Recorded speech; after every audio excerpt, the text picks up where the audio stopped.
Welcome to Chem 100. My name's Dr. Hughes and I will be your professor for this online experience. My goal of this course is to try to open your eyes to the world of chemistry and view it the way that I see it.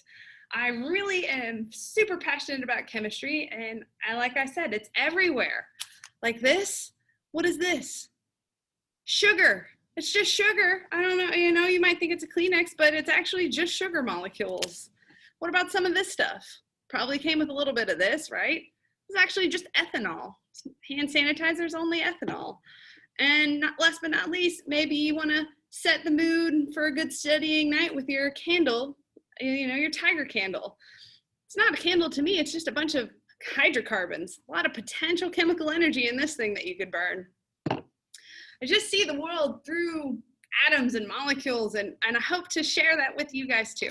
So what a better way to start off than by trying to show you how much energy is in one of these things. You've probably had one of these in your life, and around Halloween time, you've probably seen some kids eat a whole bunch of candy and then run around like crazy, and you're thinking, where's that energy coming from?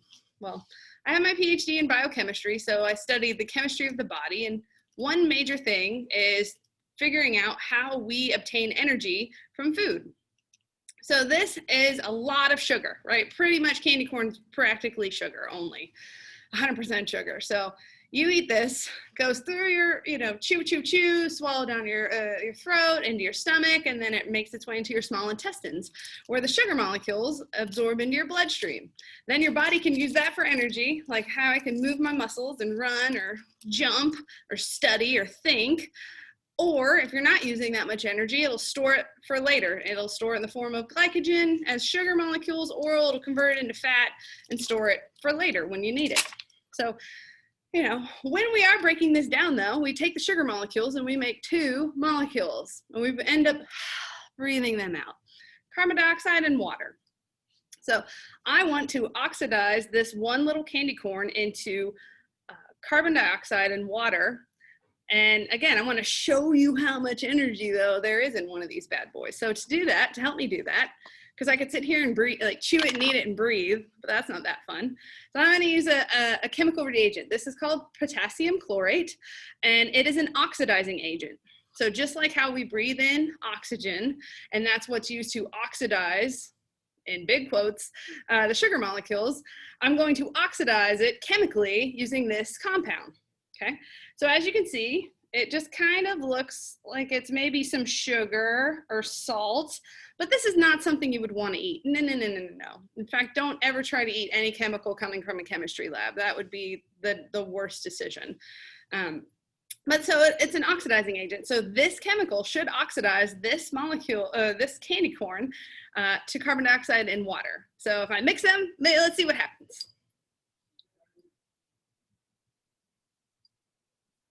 Nothing much, huh? Right?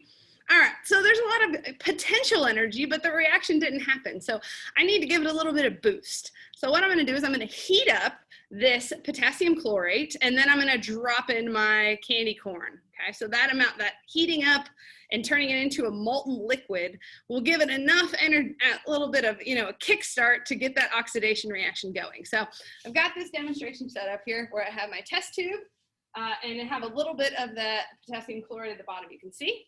I'm going to grab this propane torch. First, put on my goggles, propane torch, and I'm going to heat up. Oh.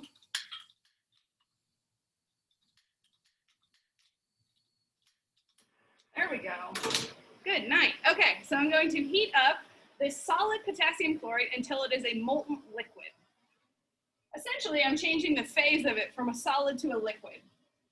And you'll learn about phase changes coming up real soon. So I'm going to add this heat. I'm going to turn it into liquid. It takes a minute or so just bear with me. Okay, I can see around the edges, it's already starting to become a little bubbly and look molten. All right. Okay. Getting there. Come on this side. Okay, it's about 25% melted. And honestly, once the melting process starts, it goes pretty quickly. So a couple more seconds, bear with me. Remember, so this is my oxidizing agent. So this is kind of like us breathing in oxygen, essentially.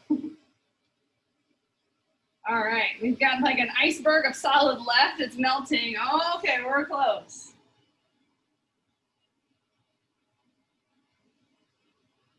Okay, that should do it. So I'm gonna turn off my propane torch.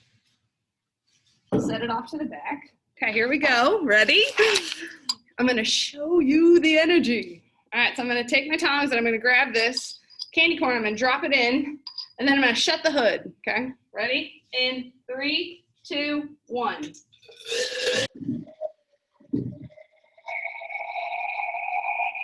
You see all the water vapors and carbon dioxide coming out, and do you see that massive amount of light energy?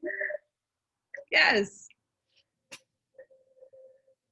Those were electrons going nuts. That's what that was. So, you know, that's just one candy corn. Can you imagine if you're a kid and you have 15 of those? I mean, you do run around like crazy. All right, y'all, that was my demo for today. Welcome to the course. I look forward to meeting with you guys online every now and then. Take it easy, Tigers, and stay safe.